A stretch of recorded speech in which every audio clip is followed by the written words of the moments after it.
بسم اللہ الرحمن الرحیم۔ پیارے دوستو، آج ہم آپ کے ساتھ حضرت آدم علیہ السلام کا قصہ شیئر کریں گے۔ اگر ویڈیو اچھی لگے تو سبسکرائب ضرور کر دیں اور بیل آئیکن کو بھی پریس کر دیں۔ جب انسان نے پہلے اس زمین پر قدم رکھا تو اللہ نے انسان کو دنیا میں بھیجنے سے پہلے انسان کے زندہ رہنے کے لیے تمام سامان پیدا فرمایا۔ ہوا، پانی، آگ، مٹی، یہ انسان کی بنیادی ضرورت تھی۔ اس کے بغیر تو انسان زندہ ہی نہیں رہ سکتا۔ انسان کے جسم میں قوت پیدا کرنے کے لیے کھانا بھی ضروری تھا۔ اس کے لیے اللہ نے پھل، پھول، میوے، پودے، ہرے بھرے درخت پیدا کیے۔ اس کے علاوہ سر اٹھائے بلند و بالا پہاڑ، رواں دواں گنگناتے ہوئے چشمے، بل کھاتے دریا، سمندر، چاند، سورج، ستارے، غرض کی ہر وہ چیز جو انسان کے زندہ رہنے کے لیے ضروری تھی پیدا کی۔ ان سب چیزوں کے علاوہ انسان کے آرام اور سہولت کے لیے اور چیزوں کی بھی ضرورت تھی، وہ بھی پیدا فرمائی۔ زمین و آسمان کے اندر بے شمار چھپے ہوئے خزانے اور وسائل ہیں، مثلا لوہا، چاندی، ابرک، تیل، کوئلہ اور گیسز وغیرہ۔ یہ تمام چیزیں انسان کی ضرورت کی ہیں، ان سے انسان فائدہ حاصل کرتا ہے۔ ان تمام چیزوں کو زمین کے اندر سے نکالنے اور دریافت کرنے کے لیے ایک ایسی ذی عقل اور علم رکھنے والی ہستی کی ضرورت تھی جو ان تمام چھپی ہوئی اور اوجھل چیزوں کو ڈھونڈ کر نکال سکے اور اپنے ہی لیے ان چیزوں کو کارآمد بنا سکے۔ انسان کو اللہ نے عقل اور سوچنے سمجھنے کی صلاحیت عطا کی، پھر دنیا میں بھیجا۔ سب سے پہلے انسان حضرت آدم علیہ السلام تھے۔ انسان کی نسل حضرت آدم علیہ السلام سے چلی اور تمام انسان حضرت آدم علیہ السلام کی اولاد ہیں۔ اللہ تعالیٰ نے حضرت آدم علیہ السلام کو پیدا کرنے کے لیے ارادہ ظاہر کیا اور فرشتوں سے کہا، میں زمین پر اپنا خلیفہ بنانے والا ہوں۔ اس پر فرشتوں نے اعتراض کیا اور کہا، کیا آپ زمین پر انسان کو پیدا کرنے والے ہیں؟ انسان تو زمین پر فساد برپا کریں گے اور خون بہائیں گے۔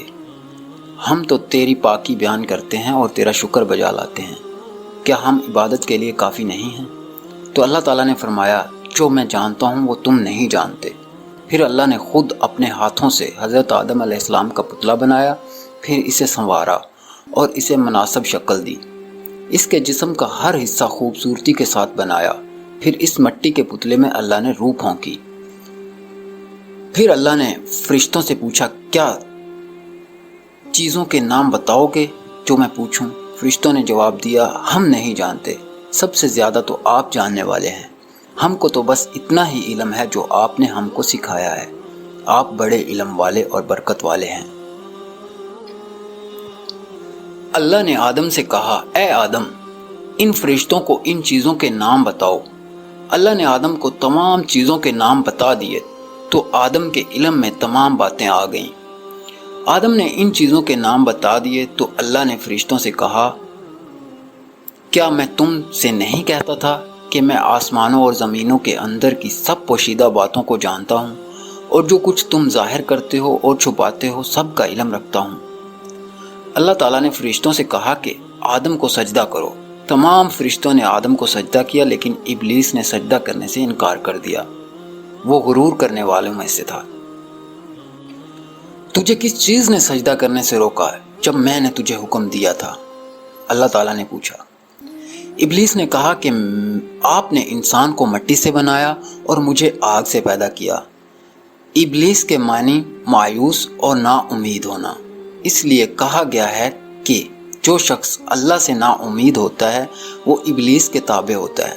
جو لوگ ابلیس اور شیطان کے بہکاوے میں آ جاتے ہیں وہ پست ہمت ہوتے ہیں۔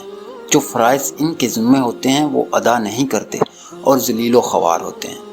جب ابلیس نے سجدہ کرنے سے انکار کیا تو اللہ نے فرمایا، تو آسمان سے اتر، تو نے تکبر کیا اور تو ذلیل و خوار ہوا۔ تو ابلیس نے کہا کہ مجھے قیامت کے دن تک مہلت دیجیے۔ اس پر اللہ نے فرمایا، تجھے مہلت دی گئی۔ ابلیس نے کہا، میں تیرے بندوں کو گمراہ کروں گا اور ہر طرف سے ان کو گھیرے میں رکھوں گا، وہ تیرا شکر بھی نہیں کریں گے۔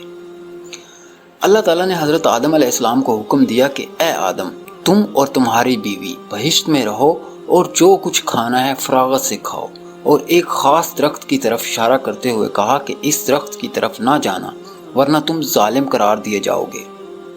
چنانچہ حضرت آدم علیہ السلام اور حضرت بی بی حوا آرام سے رہنے لگے تو شیطان نے دونوں کے دلوں میں وسوسہ ڈال کر تمہارے رب نے تم دونوں کو اس درخت کے قریب جانے سے اس لیے منع فرمایا کہ کہیں ایسا نہ ہو کہ تم ہمیشہ ہمیشہ کے لیے زندہ رہنے لگو۔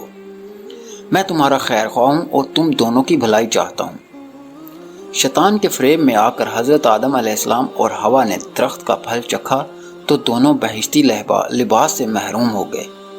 ان کے جسم سے بہشت کا لباس اتر گیا، دونوں اپنے اوپر جنت کے پتے جوڑ جوڑ کر رکھنے لگے۔ ان کے رب نے ان کو پکارا اور کہا، کیا میں نے تم دونوں کو اس درخت کے قریب جانے سے منع نہیں کیا تھا اور یہ نہ کہا تھا کہ شیطان تمہارا دشمن ہے؟ حضرت آدم علیہ السلام اور حوا دونوں سے غلطی ہوئی، انہوں نے اللہ کا حکم نہیں مانا۔ اس غلطی پر دونوں کو سخت ندامت ہوئی۔ آدم نے اللہ سے معافی طلب کی اور یہ دعا کی، اے میرے رب، ہم نے اپنے نفس پر ظلم کیا، اگر آپ ہم پر رحم نہ کریں اور ہماری مغفرت نہ کریں تو ہم نقصان اٹھانے والوں میں ہوں گے۔ آدم اور حوا کو زمین پر اتار دیا اور کہا کہ تم ایک دوسرے کے دشمن رہو گے اور ایک خاص وقت تک تم دونوں کو زمین پر رہنا ہے۔ میری طرف سے کوئی ہدایت آئے تو جو شخص اس ہدایت کو مانے گا نہ انہیں کسی بات کا اندیشہ ہوگا نہ کوئی غم۔ جو میری نصیحت سے منہ موڑے گا اس کے لیے دنیا میں زندگی تنگ ہوگی اور قیامت کے روز اس کو اندھا اٹھائیں گے۔ جب حضرت آدم علیہ السلام آسمان سے اتر کر زمین پر آئے تو وہ فرشتوں کی پاکیزہ باتیں سننے سے محروم ہو گئے، اس لیے دل اداس رہنے لگا۔ آپ نے اللہ سے دعا کی اور عرض کیا کہ میں تو فرشتوں کی صحبت سے محروم ہو گیا ہوں۔ اس پر اللہ نے فرمایا، آپ مکہ معظمہ جائیں، وہاں میرا گھر تعمیر کریں، اس کا طواف کریں اور نمازیں پڑھیں۔ چنانچہ آپ علیہ السلام جبرائیل امین کے ساتھ مکہ معظمہ گئے، وہاں کعبہ کی بنیاد رکھی، نماز پڑھی اور طواف کیا۔ حضرت آدم علیہ السلام کے واقعے سے ہمیں سبق ملتا ہے کہ جس کام کو اللہ نے کرنے سے منع فرمایا ہے وہ نہ کریں، جو کام کرنے کا حکم دیا ہے وہی کریں۔ یہی عبادت ہے، عبادت نیکی ہے، نیکی عبادت ہے۔